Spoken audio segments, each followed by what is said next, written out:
Sembang fikir kali ini saya ingin membincangkan tentang tiga gejala ataupun simptom yang sedang melanda uh, dunia, tetapi saya ingin bincangkan tentang kesannya kepada universiti ataupun pendidikan tinggi ataupun secara umumnya uh, penerokaan ilmu lah di Malaysia. Tetapi sebab saya dari bidang akademik, saya nampak perkara ni um, menjadi satu masalah di dalam pendidikan tinggi. Baik, apa yang saya maksudkan masalah ni, pada ketika ini, pada khidmat saya, pendidikan tinggi ni sepatutnya merupakan satu kompas ataupun kepala dalam sesebuah negara yang akan membantu menentukan hala tuju yang baik dan benar untuk sesebuah negara. Baik. Dia umpama kalau sebuah kapal, dia ada kompas untuk menentukan arah perjalanan kapal tersebut. Dan bagi pendapat saya, sebuah universiti adalah sebenarnya kompas untuk negara tu, ke mana dia nak pergi dari segi hala tuju ekonomi, hala tuju politik dan hala tuju pendidikan. Apakah bentuk ataupun sistem yang paling sesuai untuk diguna pakai ataupun dikembangkan dalam sebuah negara untuk maju. Jadi saya rasa buat masa sekarang ni, pendidikan tinggi ni umpama kompas yang rosak, sebab dia tidak membawa negara ke arah yang sepatutnya. Saya berkata begini sebab kita lihat negara Malaysia lah. Kita seolah tiada hala tuju. Setiap kali bertukar kepimpinan negara, maka hala tuju perkara yang nak diperjuangkan, dia punya slogan, moto asyik bertukar-tukar, tapi masalah tetap sama. Masih ada jurang kemiskinan antara kaya dan miskin. Perkara seperti rumah masih mahal, dan sekarang ni isu pendidikan sekolah rendah yang semakin nampaknya bercelaru. Hari-hari ada saja rungutan tentang sistem persekolahan kita, walaupun menteri baru-baru ni kata kita ni setanding dengan negara luar. Tapi rungutan dan kesannya kepada generasi akan datang, kita nampak ada bibit-bibit keresahan tentang apa yang berlaku kepada sistem pendidikan kita. Dari segi sistem ekonomi pula, kita masih lagi berasaskan eksploitasi sumber. Maksud saya, kita ni untuk maju ataupun berkembang ekonomi kita, kita menggunakan sumber yang ada, sumber yang sepatutnya digunakan dengan berhemah untuk generasi akan datang, untuk kestabilan dunia. Kita tidak melihat dari perspektif itu. Penerokaan hutan sewenang-wenangnya, penggalian sumber, dan sumber yang paling penting sekali adalah sumber generasi yang akan datang, tenaga yang akan membangunkan negara ini pada masa hadapan, terpaksa berhutang untuk membayar harga pengajian. Jadi hutangnya akan dibayar dengan masa depan mereka. Jadi ini pun satu sumber juga. Jadi banyak lagi lah, dan yang terlebih penting yang saya ingin kongsikan ataupun bincangkan pada malam ini ialah masalah di pendidikan tinggi. Pendidikan tinggi ini mempunyai beberapa fungsi, yang terutamanya bagi saya meneroka ilmu. Kalau di level universiti itu untuk meneroka ilmu baru, untuk menghadapi cabaran baru. Okay. Yang keduanya, dia menyediakan tenaga kerja yang mahir untuk membangunkan negara. Warga yang dapat membina negara, menjaga negara pada masa hadapan. Itu dia punya tugas yang kedua. Dan yang ketiga, apalagi tadi, kita juga memerlukan universiti ini untuk menghadapi cabaran. Kita lihat dunia sekarang ini semakin banyak berubah dengan perubahan teknologi, perubahan masyarakat. Jadi perlu ada satu golongan yang cuba menganalisa apa yang terjadi sebenarnya dan mengambil pendekatan untuk menangani sebaik-baiknya cabaran yang mendatang. Baik, saya ingin bincangkan tiga gejala ataupun simptom yang sedang melanda pendidikan tinggi. Saya mulakan, dia yang pertama ni dia ada kaitan dengan yang kedua, yang ketiga. Yang pertama ni dia punya kesan yang besar kepada dunia, tapi dia menjadi, kita tak nampak. Yang kita nampak, kebanyakannya kita nampak kesan baik dia. Apa yang saya maksudkan, gejala yang pertama adalah reductionisme. Reduksionisme ni adalah pendekatan pemikiran. Ini bersifat falsafah sikit. Reduksionisme ni adalah apabila kita menurunkan darjat sesuatu fenomena kepada benda yang mudah nampak dan diukur. Apa maksudnya? Contohnya, kita hendak menilai seseorang tu, dia ni sesuai untuk jadi kawan kita atau tak. Susah kita nak tahu kalau kita hanya bertemu dalam masa yang singkat. Okay? Jadi pendekatan reduksionisme ni dia begini. Dia akan mengatakan, cuba cari ciri-ciri yang boleh diukur. Dia ni baik. Baik tak boleh diukur. Susah nak ukur, dia kata.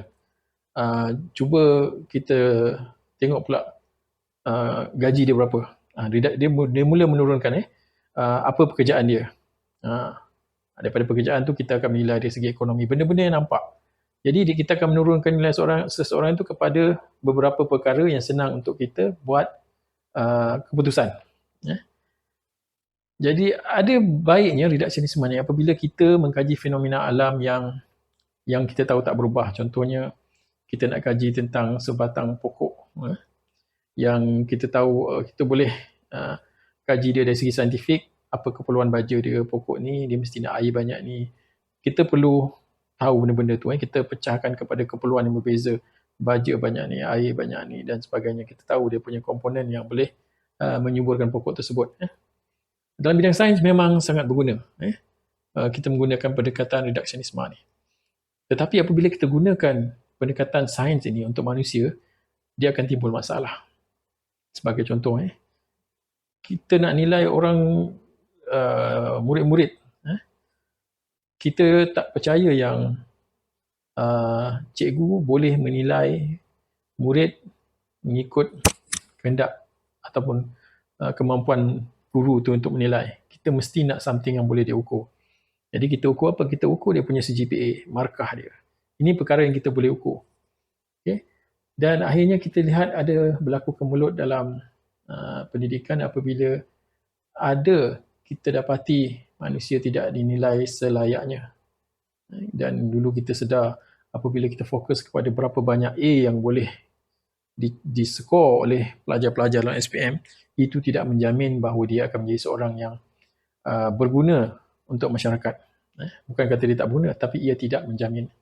Dan ada juga manusia yang tidak mendapat sebarang A ataupun gagal SPM tetapi berjaya dalam hidup kemudiannya dan menyumbang pada masyarakat. Jadi kita nak kata, apa yang kita nak kata di sini adalah manusia ini kompleks. Mereka tidak boleh dinilai dengan falsafah reduksionisme. Okay? Dan falsafah reduksionisme ni seperti saya katakan dalam bidang sains dia sangat membantu untuk kita menganalisa masalah benda-benda fizikal tentang pokok, tentang mineral, tentang bangunan memang sangat sesuai. Tetapi apabila kita menggunakan kaedah yang sama kepada manusia, dia menjadi masalah. Jadi apa masalah yang timbul dalam pendidikan tinggi ialah apabila mereka merasa susah untuk menilai terutamanya menilai sumbangan sarjana ataupun ilmuwan. Bagaimana mereka nak nilai? Mereka akan menggunakan pendekatan reduksionisme. Kita kata kita nilai pensyarah tu dengan beberapa kriteria yang kita boleh ukur. Contohnya berapa banyak penulisan saintifik yang diterimanya, yang ditulis olehnya, diterimanya pula. Jadi akan berlaku, of course sebelum tu kita akan lihat sarjana yang lebih banyak berfikir, dia akan banyak menulis. Dan hasil penulisan tu akan melambangkan kesarjanaan dia. Tapi itu masalah dia. Ia hanya lambang kesarjanaan. Ia tidak boleh menjadi kayu ukur kesarjanaan. Tapi pendekatan reduksionisme nak diukur. Jadi mereka akan ukur bilangan penulisan, bilangan grant yang dia dapat, bilangan pelajar yang dia graduatekan, diijazahkan, dan juga bilangan masa yang diambil untuk menggraduatekan atau melengkapkan pengajian pelajar lagi cepat, lagi bagus. Jadi semuanya berdasarkan kepada perkara-perkara kecil yang boleh diukur sebegitu. Dan akhirnya reduksionisme ini menjadi mode untuk kita berfikir untuk beroperasi dalam dunia moden. Dan ini sebenarnya masa kini telah banyak menimbulkan persoalan dan krisis tentang apa kesan reduksionisme dalam tamadun, dan yang kita bincangkan malam ni adalah dalam pendidikan tinggi. Apa kesan reduksionisme lagi di dalam pendidikan tinggi? Yang pertama tadi saya dah sebut, apabila kita menurunkan nilai sesuatu fenomena kepada komponen-komponen yang kecil, kita tidak dapat gambaran sebenar apakah maksud ataupun makna fenomena tersebut. Dan ini menjadi masalah apabila kita menggunakan pendekatan reduksionistik untuk menilai kesarjanaan hasil sumbangan seorang pensyarah. Dia ibarat kita ingin menilai sesuatu keindahan satu lagu dengan mengkaji hanya lagu tu berapa minit dimainkan, ada berapa nota di dalam lagu tersebut, macam mana cara dia disusun. Tapi yang sebenarnya kita hendak nilai adalah makna lagu tu kepada pendengar. Apa perasaan yang ditimbulkannya, itu tidak dapat dinilai secara objektif. Jadi untuk mengambil jalan mudah, katalah penilai lagu mengatakan okey, kita boleh nilai dengan kita kira berapa not muzik ada di dalamnya, berapakah panjang lagu tersebut, berapakah harmoni yang dihasilkan, atau even berapakah like yang dapati dalam YouTube. Ia tidak menggambarkan nilai seni sesuatu lagu ataupun lukisan. Bayangkan kita cuba menilai lukisan yang dilukis oleh Leonardo da Vinci, Mona Lisa. Cara untuk kita menilai lukisan tersebut dengan mengukur saiz kanvas dia, mengambil komponen kimia di dalam lukisan tersebut, menganalisa komponen warna yang ada di dalamnya, mengukur beratnya, itu tidak langsung mengukur nilai lukisan tersebut. Jadi kita nampak dalam contoh yang saya berikan itu adalah satu yang senang kita faham. Tapi sebenarnya perkara yang sama berlaku dalam pendidikan tinggi. Ya, kita menilai kesenjanaan, menilai ilmu, terutamanya menilai impak kesan kepada masyarakat ilmu tersebut dengan kaedah reduksionisme, sebenarnya kita berkemungkinan mengukur benda yang salah. Jadi isu dia, apabila penilaian yang sebegini, maka apakah makna segala aktiviti ataupun usaha sarjana di universiti kita? Adakah ia betul-betul memberi makna ataupun sekadar untuk memudahkan pengukuran? Jadi ini antara perkara yang sering menjadi perdebatan di universiti-universiti awam di negara kita, dan saya percaya ia adalah masalah yang sama. Tetapi ia tidak menjadi perkara yang dipandang sebagai krisis, kerana mentaliti zaman moden, apabila ukuran menunjukkan nilai tambah yang bagus, maka perkara itu baik.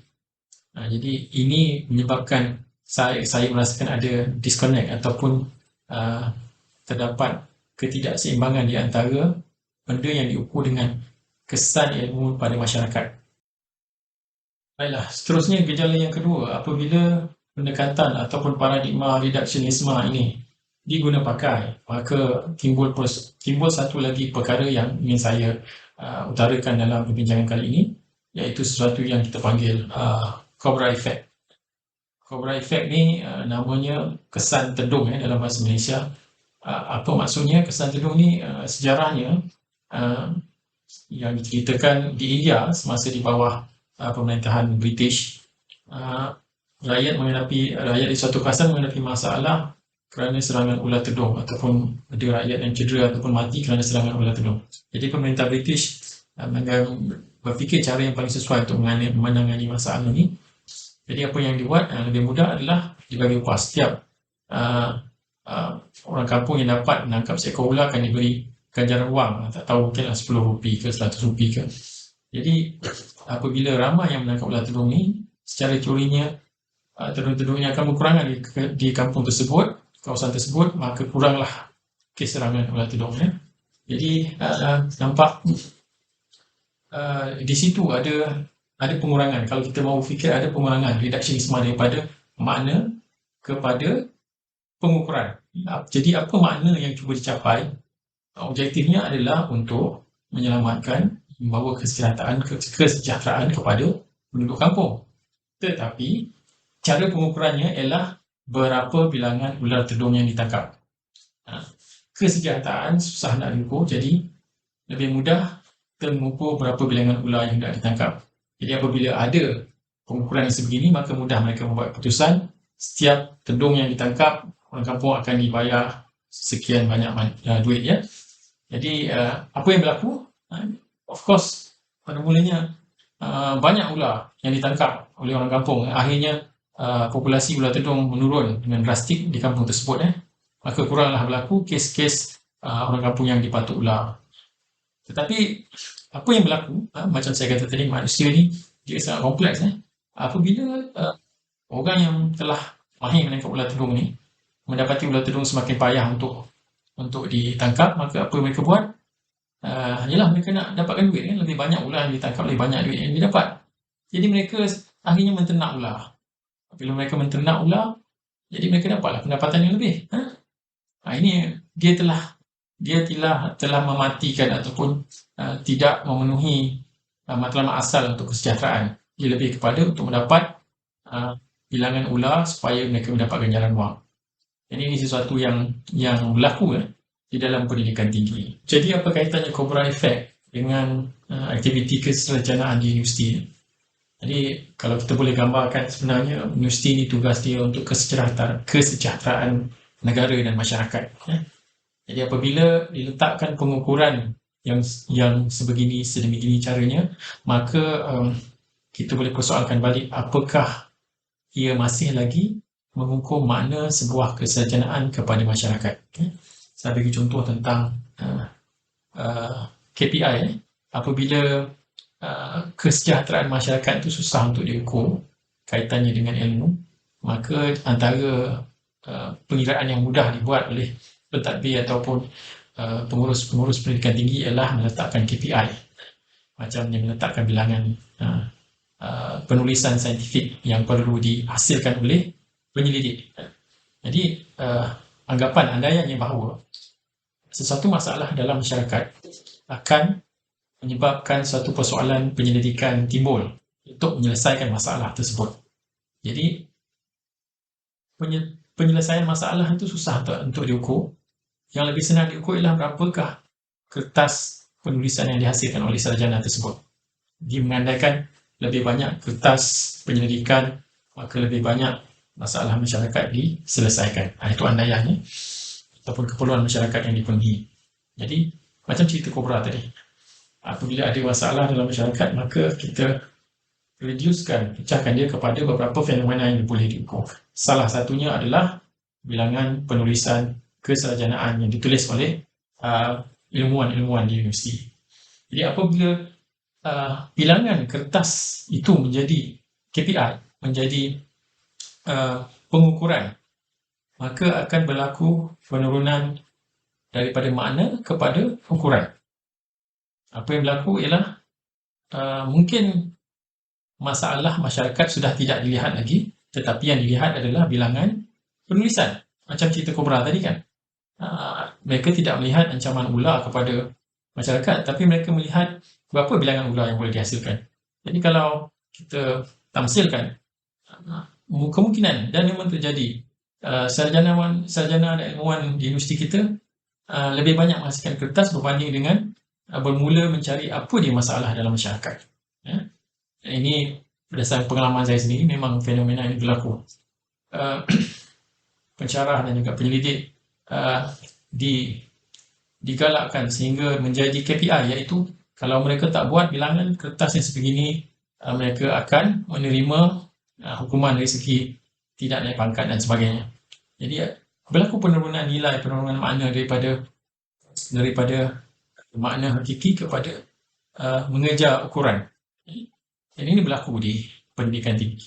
Yang kita dapati apabila pengukuran diukur dari segi perkara yang boleh diukur, antaranya bilangan penulisan, indeks citasi penyelidikan, berapakah nombornya, berapakah bilangan geran yang didapati. Jadi perkara itu semua yang diukur itu semua akan meningkat. Tapi maknanya kepada masyarakat adalah sesuatu yang berbeza. Dan ini kalau kita kata ini bidang fashion lah, ataupun bidang hiburan lah, mungkin dia tidak kritikal sangat. Tetapi apabila kompas sebuah negara tidak berfungsi, yang saya katakan tadi, ke mana hala tuju negara sekiranya unit ataupun entiti yang sepatutnya memberi panduan pada arah ke mana nak pergi negara ini, ia adalah satu yang besar implikasinya kepada negara, terutamanya kepada generasi akan datang. Yang ketiga, yang sebenarnya ada kaitan dengan yang pertama tadi, reduksionisme, yang kedua kesan teduh, dan yang ketiga ini kita dinamakan kesan Peter effect. Peter ni adalah seorang penulis yang mula mengutarakan teori ini, dan ini adalah pada pendapat saya kesan langsung daripada dua perkara sebelum tadi. Okey, apa dia Peter effect tu? Peter effect ni mengatakan seseorang akan sentiasa dinaikkan, akan diberi kenaikan pangkat ataupun diangkat ke satu tahap yang mana sehingga dia tidak lagi kompeten ataupun dia tidak lagi cekap pada tahap tersebut. Apa maksudnya? Peter ni, penulis ni memberi contoh lah. Katanya, sebagai contoh, seorang yang bekerja di kilang membuat suatu barang lah di kilang. Jadi dia antara ramai-ramai pekerja ni, dia sangat cekap. Dia yang paling banyak katalah menghasilkan skru. Dalam sejam dia boleh menghasilkan beratus skru, lebih daripada rakan-rakan yang dia lain. Jadi apabila pengurus melihat prestasi dia, kecekapan dia, maka pengurus telah menaikkan pangkat dia menjadi supervisor. Secara logiknya kita fikir memang patut dia dinaikkan pangkat sebab dia cekap. Tetapi apa yang berlaku apabila dia dinaikkan pangkat menjadi supervisor, sebenarnya kemahiran untuk menyelenggara ataupun menyelia orang lain bukanlah kemahiran dia. Dia lebih mahir untuk menghasilkan skru. Jadi apa yang terjadi, dia dinaikkan pangkat ke satu tahap yang sebenarnya dia tidak kompeten ataupun tidak cekap pada tahap tersebut. Jadi apabila KPI daripada reduksionisme dipecahkan nilai kesejahteraan kepada KPI tertentu dan seterusnya, tadi salah satu kesan dia ialah Cobra effect tadi.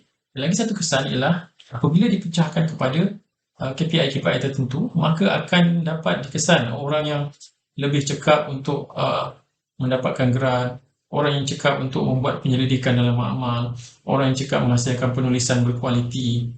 Jadi mereka ni mampu memenuhi KPI ataupun kehendak organisasi tersebut, universiti tersebut.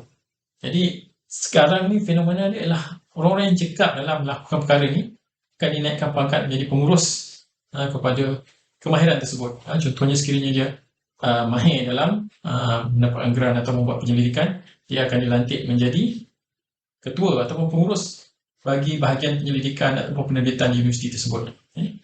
Jadi apabila dia naik ke tahap tersebut, sebenarnya kemahiran yang diperlukan pada tahap tersebut adalah kemahiran berkomunikasi, kemahiran bekerja dalam pasukan, kemahiran memahami anggota pasukan, berempati dengan anggota pasukan dalam menghasilkan supaya anggota pasukan tersebut dapat lebih produktif menghasilkan KPI masing-masing. Jadi kita lihat di sini dua kemahiran yang sangat berbeza. Apabila tadi dia berada di tahap penyelidik biasa yang kerjanya menyelidik, mendapatkan grant, duduk di dalam makmal, mengkaji dan sebagainya. Sekarang dia perlu berurusan dengan rakan-rakan sekerjanya dan menguruskan mereka. Ia satu kemahiran yang sangat berbeza. Jadi kebanyakannya, kalau kita tengok dari segi kebiasaannya lah, orang yang mahir dalam satu bidang yang sangat kecil fokusnya, tapi sangat intens ataupun sangat tinggi dia punya nilainya, dia akan biasanya akan kurang mempunyai kemahiran dalam bidang yang lain. Penilaian itu tidak sepatutnya dibuat dari segi bagaimana cekapnya dia menghasilkan sesuatu fokus.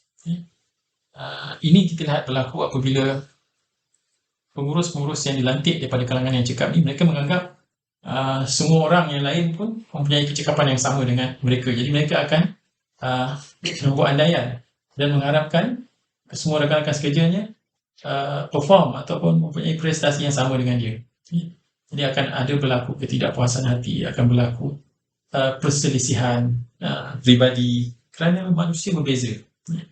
Jadi ini adalah satu masalah juga dalam organisasi, terutamanya di pendidikan tinggi, apabila pentadbiran universiti dan pengurusan diberi kepada orang-orang yang cekap menghasilkan ukuran-ukuran tersebut, tetapi mempunyai kesan yang negatif dalam secara keseluruhannya kepada organisasi. Jadi ini kesan yang ketiga, Peter Effect ini. Kita mendapati pentadbir ataupun pengurus universiti adalah orang-orang yang biasanya tidak mempunyai kemahiran di bidang di tahap tersebut, walaupun mereka mahir dalam menghasilkan KPI ataupun ukuran yang diperlukan, yang dijadikan KPI untuk jawatan tersebut. Okay. Jadi ini bagi saya 3 gejala yang kita nampak sedang berlaku di dalam pendidikan tinggi yang boleh kita fikirkan untuk diambil tindakan untuk diperbaiki oleh mereka yang bertanggungjawab dalam pengurusan pendidikan tinggi. Jadi itulah dia untuk sembang fikir kali ini. Terima kasih kerana sudi mendengar, dan boleh like, share dan subscribe sekiranya anda berminat dengan kandungan saluran ini. Terima kasih dan Assalamualaikum warahmatullahi wabarakatuh. Selamat berjumpa lagi di masa akan datang.